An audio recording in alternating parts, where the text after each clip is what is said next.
公元前238年，22岁的秦王嬴政在故都雍城举行了成人加冕仪式。同年，他除掉了吕不韦和嫪毐，真正开始执掌大权，同时也开启了秦灭六国的步伐。本期视频，我们就一起走进秦灭六国的第一国——韩国。其实，嬴政第一个想灭的并不是韩国，而是赵国。其中一个原因是和他9岁之前在赵国所受的苦难有关。公元前236年，乘着赵国与燕国大战之际，秦国兵分两路进攻赵国。一路由王翦率领攻占赵国的燕羽和辽阳，另一路由桓乙和杨端和率领攻占邺城和安阳等9座城邑。赵军大败。公元前234年，秦王任命桓乙为将，率军进攻平阳和武城，斩杀赵国大将护哲，斩首10万，大败赵军。公元前233年，桓乙再次率军越过太行山，占领赤利和宜安，进攻赵国的腹地，直逼赵国的都城邯郸。赵王坚急忙命令正在北部防范匈奴的边防名将李牧为主将，率领边防军主力迅速南下，与邯郸派出的赵军会合，共同抗击秦军，由李牧统领。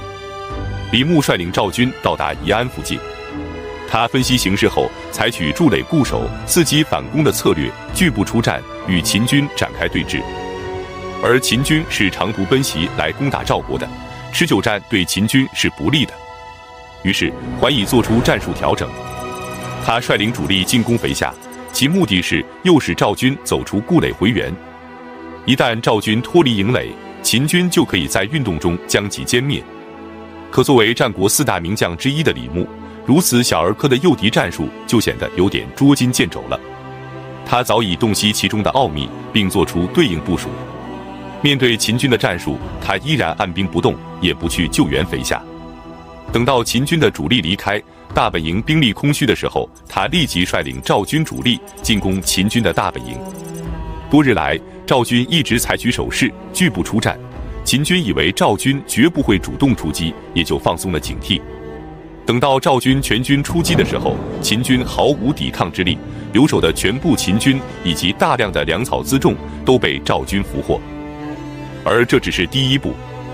依据李牧的判断，桓乙在得知秦军大营被偷袭后，肯定会率军回救。于是他安排一部分兵力等候在秦军回救的路上，正面阻击，然后将剩余主力兵分两路，埋伏于两边的侧翼。等到双方兵力在正面接触后，他立即指挥埋伏于两翼的主力对秦军发起前行攻击。此一战，秦军大败。而秦军主将桓乙的结局则至今都有争议。在《史记》中关于他的去向并没有明确的记载，《战国策》中则记载他兵败后被李牧所杀。杨宽在《战国史》中则认为桓乙就是樊於期，兵败后他逃往了燕国。后来荆轲刺秦王时，给秦王所带的樊於期的人头，事实上是桓乙的。公元前232年，秦国兵分两路进攻赵国，一路从邺城北上，准备渡过漳水向邯郸挺进。另一路从太原出发，直取狼孟，然后东进番吴。由于邯郸的南面有漳水及赵国的长城为依托，秦军难以迅速突破，所以李牧采取的是南守北攻的策略。他将司马尚部署在邯郸以南，据守长城一线。他自己则率领主力北上，迎击来犯的秦军。两军在番吴附近相遇，李牧发起猛攻，秦军大败。而后，李牧又回师邯郸，与司马尚合军一处，继续攻击南路的秦军。南路的秦军在得知北路军已被击退后，士气大落，不战而走。上党等地的秦军也纷纷撤退，秦军彻底失败。由李牧组织的几次阻击战都是赵军胜利，重创秦军。但与此同时，赵军损失也不小，此时能够打败秦军已实属不易了。所以打了胜仗后，也无法组织起对秦军的远程追击和反攻，只能退守邯郸，暂时自保，为赵国赢得了喘息的时间，获得了短暂的稳定。进攻赵国的接连失败，也让秦王意识到攻灭赵国的时机还不够成熟，于是及时调整战略，将目标对准韩国。韩国其实早已意识到会被秦国攻灭，也做过一些挣扎。上期我们讲到，韩王先是派遣水利专家郑国，以皮秦为目的，给秦国修建了郑国渠，但结果却适得其反，不仅没有拖垮秦国，反而让秦国变得更加强大。公元前233年，韩王又派遣韩非子出使秦国。韩非子也是荀子的学生，和李斯是师兄弟。在他来秦国之前，秦王嬴政就看过他写的书，非常赞赏他的才华。他到秦国后，给秦王上书存韩，他告诉秦王，韩国已经臣服于秦国，秦国攻伐别国，韩国总是追随，因此不应该先攻击韩国，而是应该攻击赵国。李斯深知韩非子的辩才了得，担心秦王嬴政被韩非子所蒙蔽，就上书陈述利害，并诋毁韩非子。秦王便将韩非子治罪，李斯则指使人给韩非子送去毒药，让他自杀。等到秦王后悔治罪韩非子，派人去赦免的时候，韩非子已经死了。公元前231年，韩王为了向秦王表示俯首称臣之心，主动献出了韩国的南阳地区。9月，秦王派遣内史腾去接受韩国献出的土地。内史腾来到南阳后，主动安抚百姓，缓解民众的抵触情绪，将南阳治理得井井有条，使其成为进攻韩国的前站。公元前230年，内史腾依照秦王的诏令，率领秦军突然渡过黄河南下，进攻韩国的都城新郑。已到强弩之末的韩国还没有形成有效的抵抗，就被攻克了，韩王安被俘虏。秦军乘胜追击，迅速占领了韩国全境，韩国灭亡。韩国的灭亡为消灭赵国和魏国打下了坚实的基础，也为统一天下迈出了坚实的第一步。本期视频就到这里，感谢观看，下期再见。公元前230年，韩国的灭亡拉开了秦灭六国的步伐。这一年，秦王嬴政30岁。那么，下一个要被灭亡的国家又该采取什么样的方式呢？本期视频，我们就一起走进秦灭六国的第二个国家赵国。其实，在灭亡韩国之前，秦国就多次进攻赵国，可是赵国有名将李牧，秦军3番5次的进攻都没有收到很大的成效。秦国的主将桓乙被杀，10几万人战死，战国4大名将之一的王翦也2次进攻赵国，都被李牧打退。此时，在所有诸侯国里，还能够单独打败秦国的，也就只有赵国了。可公元前231年，赵国的代地发生了大地震。据史书记载，此次地震从乐许以西、平阴以南，房屋倒塌10之7八，地裂130步，对赵国造成了非常大的破坏，也给赵国带来了沉重的打击。而且就在地震发生的第2年，赵国又爆发了大面积的旱灾，地里庄稼颗粒无收，赵国百姓流离失所。接踵而至的天灾对赵国而言是屋漏偏逢连阴雨，而对于秦国无疑是千载难逢的良机。公元前229年，秦王嬴政任命王翦为主将，亲率主力直下井陉。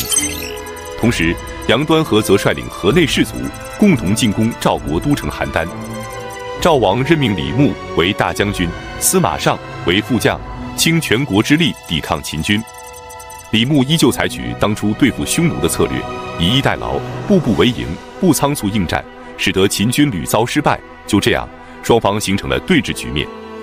王翦意识到，只要李牧不除，秦军在短时间内很难取胜。他禀告秦王，应该施行反间计，除掉李牧。于是，秦国派出奸细进入赵国的都城邯郸，用重金收买了赵王谦的近臣，赖得曾经诬陷廉颇，迫使廉颇去往魏国和楚国，并设计让廉颇不被重用的郭开。郭开收了秦国送来的重金，就散布谣言，还在赵王面前诋毁李牧，并造谣说李牧和司马尚勾结秦军，准备背叛赵国。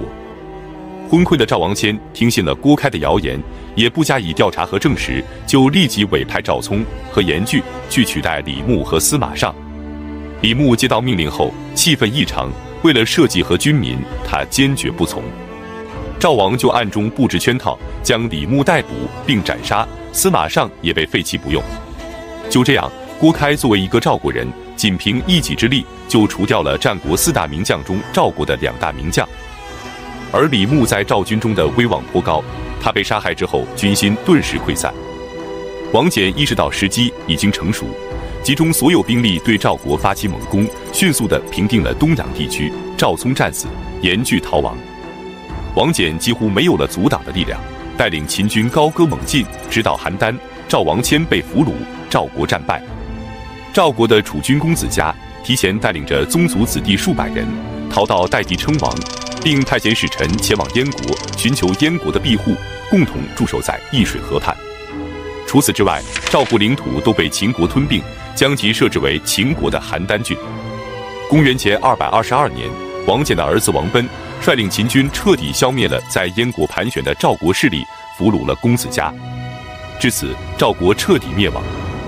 本期视频就到这里，感谢观看，下期再见。赵国灭亡之后，秦国的疆土就直接与燕国接壤了。公元前226年冬，王翦率领秦军攻陷了蓟城，燕王喜则率领精兵突围，退守辽东。具体的战争情况，我们后面讲到燕国的时候再细讲。总之，燕国距离灭亡也就一步之遥了。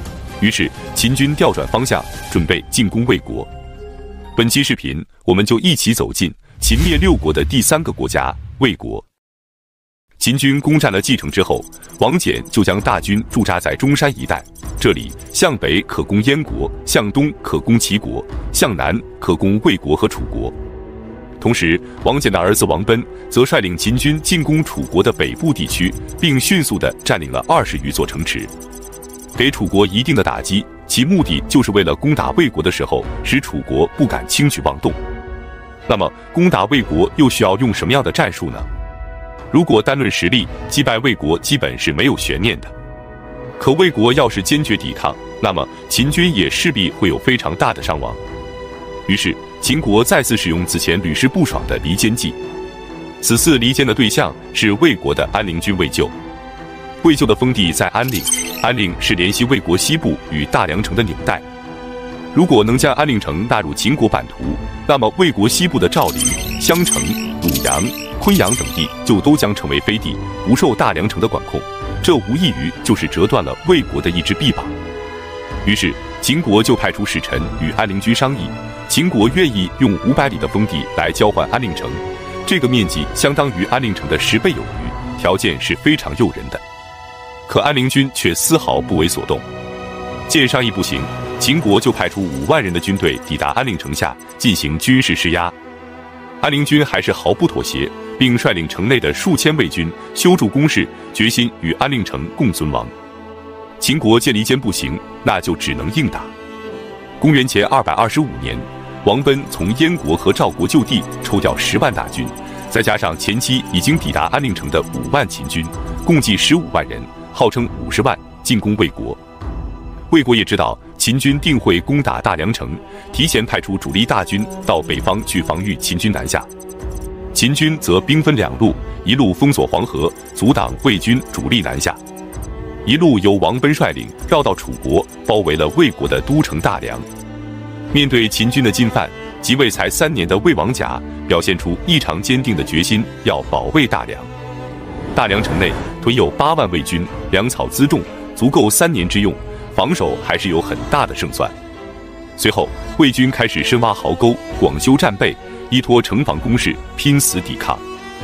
王贲率领的10几万人马进攻大梁城数日不下，进攻受阻。于是他派出军中使臣进入大梁城中进行谈判。可令人震惊的事情发生了，秦国使臣竟然被魏军在城楼上当众斩杀，人头挂在旗杆上示众。王贲见魏王软硬不吃，一面向秦王上书要求增兵，一面研究大梁城的地形。大梁城城防坚固，两面环水，一面是黄河，一面是汴河。这2条河流距离大梁城只有10几里，护城河将黄河和汴河通过沟渠联系在一起。经过仔细的研究，他决定要水淹大梁。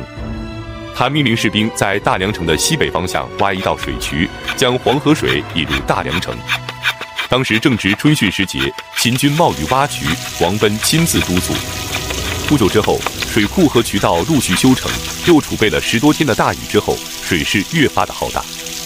随着王贲的一声令下，决堤通渠，洪水迅速地灌入大梁城中。当年白起水淹楚国燕都的残酷景象，在大梁城再一次重演。城内外沟渠泛溢，城墙进水3日后，多处颓坏倒塌。王贲顺势引兵入城，在一场激烈的战斗后，占领了大梁城。魏王甲在最后时刻迫不得已，只能献出了玉玺和虎符为国投降。但由于此前秦军的伤亡过大，对于魏国的投降，王贲并不领情。他将魏王甲装上囚车，押往咸阳，交给秦王嬴政处置。关于魏王甲最终的结局是否被秦王所杀，历史上还存有争议。随后，魏国的土地尽归秦国，将其设为秦国的三川郡，魏国灭亡。本期视频就到这里，感谢观看，下期再见。从公元前230年到公元前225年的5年时间里，韩赵魏3家已被秦国所灭，燕国也只剩下最后一口气。此时还能阻止秦国东扩的，也就只剩下楚国了。本期视频，我们就一起走进秦灭6国的第4国——楚国。楚国是一个底蕴深厚、地大物博、人口众多的国家，所以对于攻灭楚国，嬴政还是很谨慎的。他先是询问王翦，要想攻灭楚国需要多少兵力。王翦的回答是非60万不可，这就意味着秦国要用倾国之兵攻打楚国。嬴政有些犹豫，于是他又叫来李信询问。李信回答说只需要20万足矣，这个回答让嬴政很满意。公元前225年，李信和蒙武率领20万秦军进攻楚国，王翦则以年老为由，向秦王申请告老还乡。秦军兵分2路向楚国挺进，一路由李信率领进攻平舆，一路由蒙武率领攻打秦。2路大军连战连捷，进展非常顺利，连下数城。随后，李信在攻破燕郢之后，与蒙武再城赴会师。再看楚国这边，面对亡国之危，楚王立即任命项燕为主将，迎战秦军。而项燕不愧是西楚霸王项羽的祖辈，打仗有勇有谋。面对李信一路高歌东进，他却并不着急出击，只是选择尾随李信，追了整整3天3夜，然后趁着李信轻敌，突然发起攻击，秦军大败。此一战，秦军7个都尉战死，伤亡数万秦军。李信则只率领残部逃回了秦国。面对李信的失败，嬴政顿时醒悟，楚国虽弱，毕竟地大物博，不是可以轻易灭亡的，想要灭楚，还是非王翦莫属。于是他亲自前往王翦的老家平阳，请王翦出马。王翦说，大王如果还是让我去灭楚，我的条件就是非60万大军不可。嬴政这次答应了他的要求。公元前224年，王翦和蒙武率领60万大军再次伐楚。秦王亲自到坝上送行，王翦则趁机请求秦王赏赐给他田地和房产。秦王说，将军就要带兵出征，去打仗立功了，还害怕将来得不到财富吗？王翦则回答，我要趁大王还器重我的时候，为子孙们多谋取一些家业。秦王大笑应许，王翦这才率领大军出征。然而刚行至关口，王翦又派人回去请求秦王赏赐给他田地和家宅，而且这一路之上一连要了5次之多。有人就对王翦说，将军就这样跟秦王无休止的要田产，是不是有点太过分了呢？毕竟一个胜仗都还没打呢。王翦却说，其实不然，我之所以这么做，是因为秦王性情多疑，今天我带走的可是秦国的空国之兵啊。我之所以多为子孙要些田产，是表达我只贪财而不贪其他的东西，这样反而会打消秦王对我的猜疑，不会担心我谋反或功高震主，否则即使打了胜仗，也会有杀身之祸。通过这件事，也能从侧面反映出为什么战国4大名将中只有王翦得到了善终。再看楚国这边，依然还是由项燕统领，他计划在平舆与秦军展开决战，然而王翦却选择避开楚军的锋芒，坚壁自守，伺机而动的战略，不给他决战的机会。就这样，项燕率领大军空耗1年，击退不了秦军，最后只能选择东撤。然而就在楚军忙着撤退的时候，王翦一声令下，派出精兵进行追击，在齐南大败楚军。项燕收拾残兵，率领剩余的10余万人退守陈城，企图与昌平军兵合一处，迎接秦军的追击。而王翦却又不按常理出牌，他并不去追击项燕，而是突然挥师南下，渡过淮河，直取楚国的都城寿春。此时寿春的兵力空虚，只有2-3万人，根本无法阻挡数十万秦军的攻城。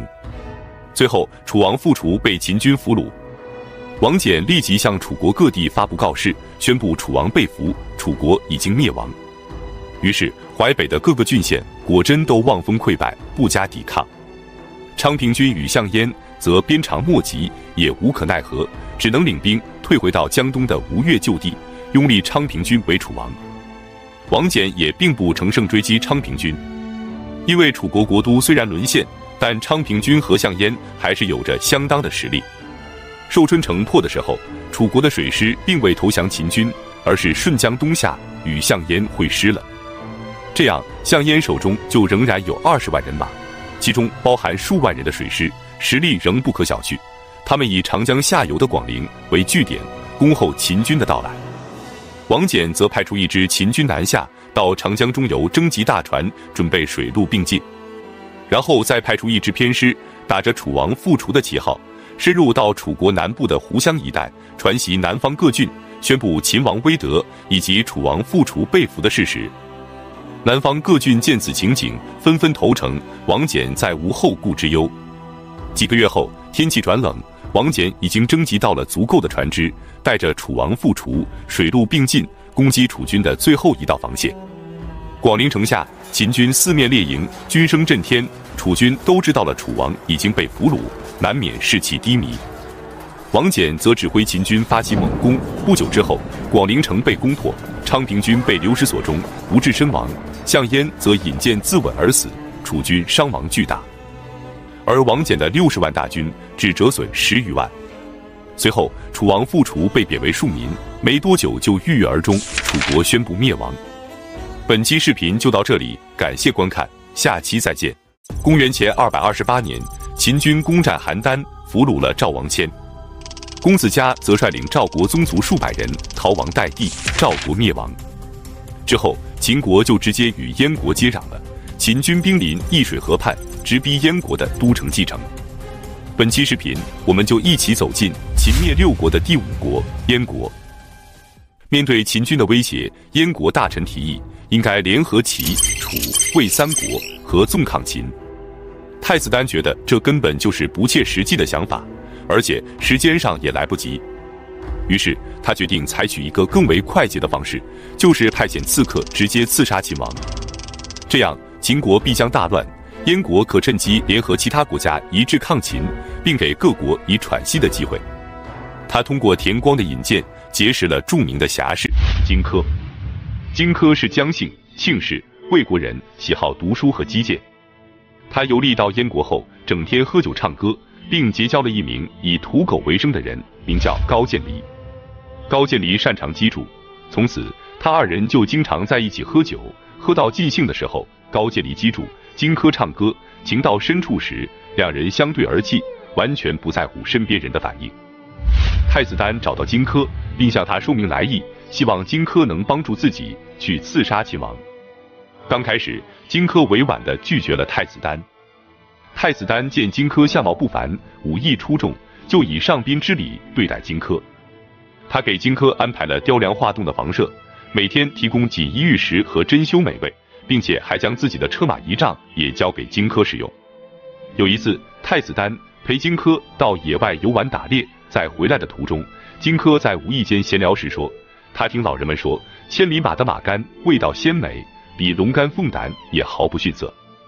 等回到住所，太子丹就将自己的千里马杀掉，亲自端来一盘马肝让荆轲享用。还有一次，太子丹宴请荆轲，并安排了一个美人弹琴助兴。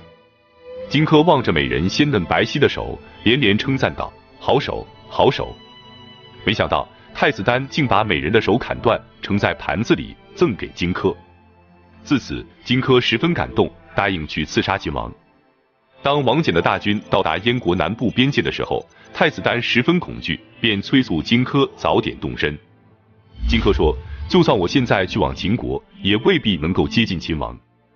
现在秦王正以重金悬赏打了败仗逃到燕国的秦国将领樊无机。如果能将樊乌基的头颅以及燕国督亢的地图献给秦王，秦王必定会见我，我才能有机会刺杀。太子丹说，樊将军是来投奔我的，我怎么能因为自己的私心而杀他呢？还是再考虑一下别的办法吧。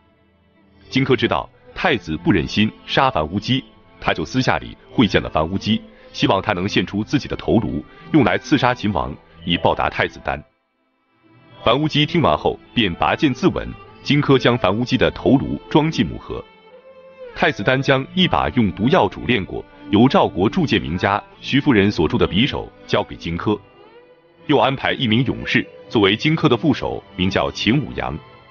公元前227年，荆轲作为使者，携带加有匕首的燕国督亢地图和装有败将樊乌基首级的木盒，去朝见秦王嬴政。临行前，太子丹和门客们身穿白衣白帽，到易水河畔送别荆轲。高渐离在河边击筑，荆轲则边走边唱：风萧萧兮易水寒，壮士一去兮不复还。汤壶学兮入敲宫，仰天呼气兮成白虹。声音如此悲切，在场的人听后无不伤感垂泪。随后，荆轲拉着秦舞阳一起跳上车，义无反顾地前往秦国的都城咸阳。到了咸阳后，荆轲给秦王的宠臣蒙嘉送了厚礼。蒙嘉给秦王进言说，燕王被大王的威严震慑，愿意举国为秦国的内臣，特意派遣荆轲给秦国送上樊乌基的首级和燕国的督亢地图。秦王听后非常高兴，安排了重大的礼节，并在咸阳的宫殿中接见燕国使者荆轲。荆轲捧着装有樊乌基头颅的盒子，秦舞阳端着装有地图的木匣，二人一步一步走上秦国朝堂的台阶。秦舞阳见到秦国朝堂威严的阵势，不由得浑身发抖，脸色苍白。荆轲只得对秦王说，秦舞阳乃北方蛮夷粗野之人，从来没有见过如此大的场面，未免有些害怕，请大王谅解。嬴政也不计较，让秦舞阳把地图给荆轲，由荆轲一个人拿上去。荆轲从秦舞阳手里接过地图，捧着木匣上去，献给秦王。秦王打开木匣，果然是樊乌基的头颅。荆轲又拿出地图，慢慢打开，直到图穷匕现，他右手迅速拿起匕首，左手抓住嬴政的袖子。秦王大惊，赶紧起身挣脱荆轲，袖子被扯断，他想拔出佩剑，但剑太长，一时间拔不出来。荆轲已经扑向秦王，秦王只能绕着柱子逃避。一时间，大臣们都没反应过来，有一个侍医叫夏无且，急中生智，拿起手里的药袋子，对准荆轲扔了过去。这时，一边的大臣也对秦王喊道：“王复剑，王复剑！”提醒嬴政将剑鞘背到背上，剑就能拔出来了。秦王抓住刚才夏无且制造的机会，连忙将剑背负于背上，拔出长剑，斩断了荆轲的左骨。荆轲因伤栽倒在地，然后勉强坐起，将匕首投向秦王，没有击中。侍从的武士们赶上殿来，结果了荆轲的性命。秦舞阳也被武士砍杀于朝堂的台阶下，这场刺杀总算是有惊无险的过去了。事后，秦王大怒，他命令王翦立即攻打燕国。太子丹率兵抵抗，无奈并非秦军的对手。公元前226年，秦军攻破燕国的都城蓟，燕王喜和太子丹率众逃往辽东。秦王命李信率军追击，捉拿太子丹。此时，燕王喜听从了公子嘉的计策，杀死自己的儿子太子丹，并将太子丹的人头献给秦国求和，这才暂缓了燕国的危局。之后，秦军便暂时放弃攻打辽东，转而向南攻打魏国和楚国。魏国和楚国相继被灭亡。公元前222年，嬴政命令王贲率军攻打辽东。秦军先是攻入代地，公子嘉被俘虏后自杀，赵国的最后一股力量被消灭。随后，秦军攻入辽东，燕王喜被俘虏，燕国灭亡。本期视频就到这里，感谢观看，下期再见。截止到公元前221年，山东6国里已经有5个国家都被秦所灭，只剩下一个齐国还在苟延残喘。本期视频，我们就一起走进秦灭6国的最后一国——齐国。齐国的君主是齐王建，归姓田氏。他刚继位时，由他的母亲摄政，他母亲去世后，便任命自己的舅舅后胜担任相国。然而，齐王建本人昏庸无能，后胜又是一个贪财无厌之徒。秦国多年来就一直用重金贿赂后胜，后胜也就终日地规劝齐王建臣服于秦国，导致齐国朝野上下毫无斗志。所有齐国的宾客来到秦国，秦国都会给予大量的金钱和物品，所以这些宾客回国后就都充当秦国的间谍，说着符合秦国利益的辩诈之词。秦国在攻灭其他5国的时候，齐王建听信后胜的建议，不但不去救援5国，而且秦国每灭一国，齐国都会派遣使者入秦，对秦王表示祝贺。直到秦国攻灭了5国，只剩下齐国一家的时候，齐王建才感觉到了秦国的威胁。他慌忙调动20万主力进驻高唐，抵御秦军，并断绝了与秦国的一切往来。高唐是齐国的5都之一，是当初齐国防御赵国的重要战略要地，城防相当完备。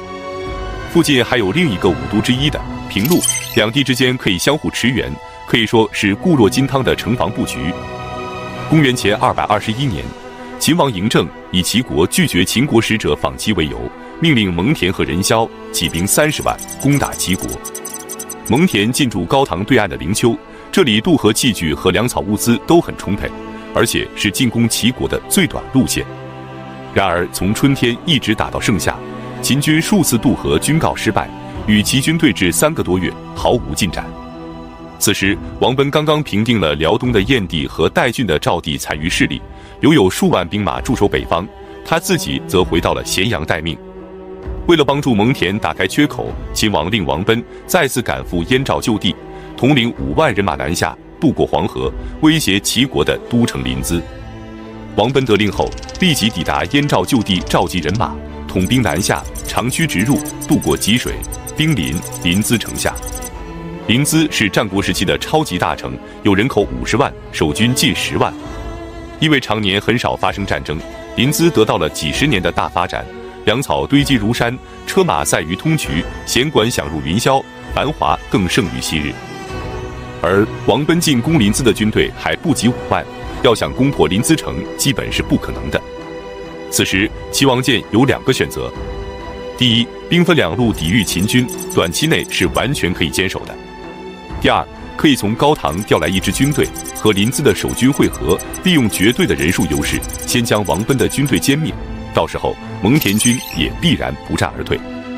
然而齐王建却选择了第3种，原因是秦王嬴政见久攻不下，就派遣宾客陈池进入临淄城去诱骗齐王建。他对齐王许诺，只要肯投降秦国，秦国便赐给他500里的封地，让他安度晚年。后胜也积极地劝说齐王建不要再徒劳抵抗秦军了，还是带着军队投降秦国吧。于是齐王建听从了他们的建议，开城投降。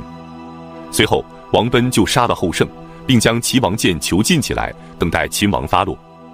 嬴政则将齐王建安置在边远的贡地，居住在一处荒僻的松树和柏树之间，也不给他提供食物。最终齐王建活活地被饿死在这片树林之中，齐国灭亡。秦国在此设置了齐郡和琅琊郡，嬴政统一了全国。本期视频就到这里，感谢观看，下期再见。从远古时期一直到秦灭6国，长江以南的沿海地区都属于百越之地，这里所居住的原住民部落被先秦的中原人称之为越人，因为越与越通用，所以也被称为越人。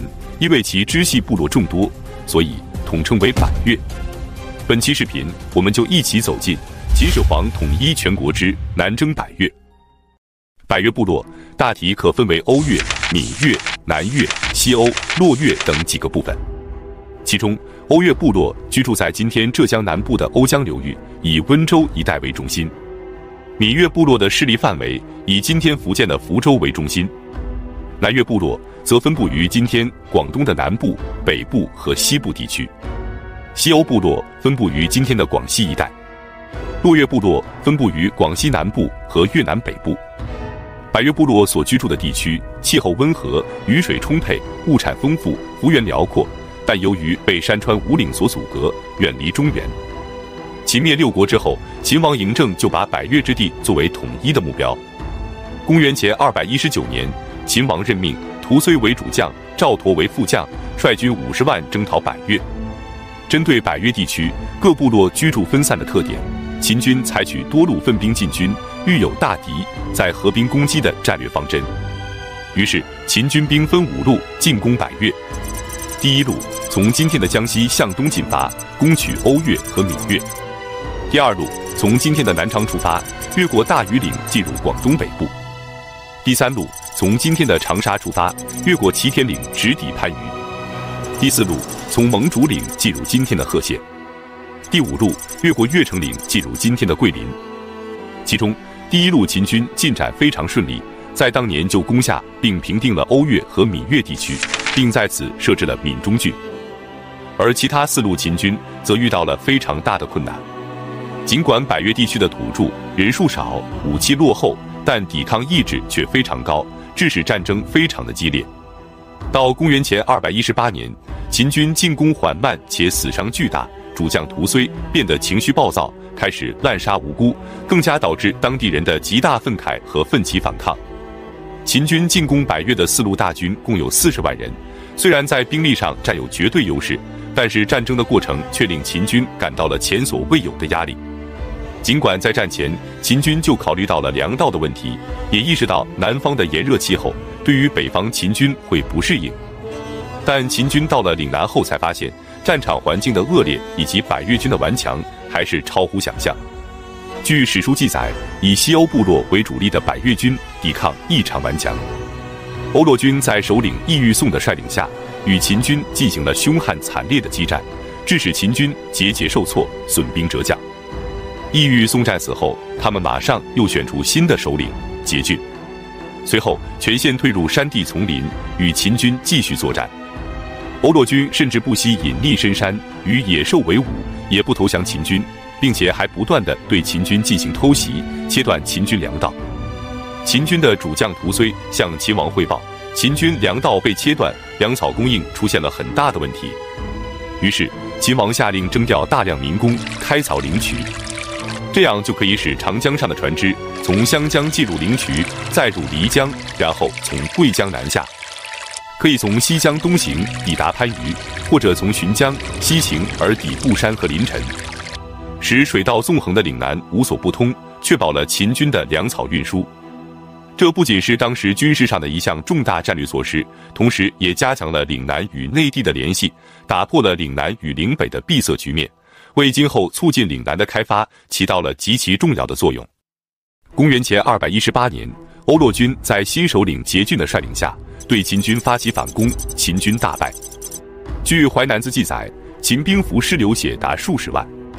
秦军主将屠睢也在今天广西中部一带，在一次西欧军的夜袭中战死。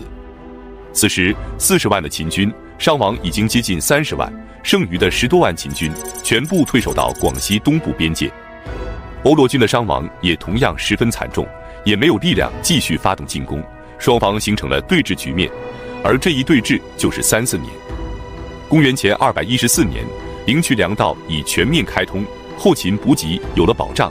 秦王再次召集10万兵力，与百越剩余的秦军会合，任命任嚣为主将，赵佗为副将，再次进军百越。这次进攻，秦王征集曾经逃亡在外的犯人、入赘到戚家的男子以及商人，随军出征。秦军每占领一个地区，便将部分移民留驻于此，这不仅使秦军有了较为稳定的后方，同时也使秦军在伤亡后有人力得以补充。而且大批的商人在岭南经营，也为军队的粮饷补给创造了条件。在此条件下，秦军凭借着丰厚的粮草和精良的武器，在百越战场上开始了大规模的征伐。大军所到之处，兵锋凌厉，势如破竹，迅速地击溃了西欧部落的反抗力量，占领了今天广西等地的西欧部落。随后，任嚣和赵佗又挥戈南下，乘胜追击，一举击溃了洛越部落，占领了今天越南中部和北部的洛越地区。至此，秦王朝从公元前219年发动的南征百越战争，终于在公元前214年以秦军彻底征服百越部落的胜利而宣告结束。秦军占领岭南后，在此设立了桂林郡、象郡和南海郡，并在此建立郡县制，有组织地从中原大量地向岭南移民。至此，百越之地第一次纳入了秦王朝的版图，使其正式成为了汉民族大家庭的一员。南征百越也是秦始皇统一全国的重要组成部分，奠定了中国统一多民族国家的基本格局。本期视频就到这里，感谢观看，下期再见。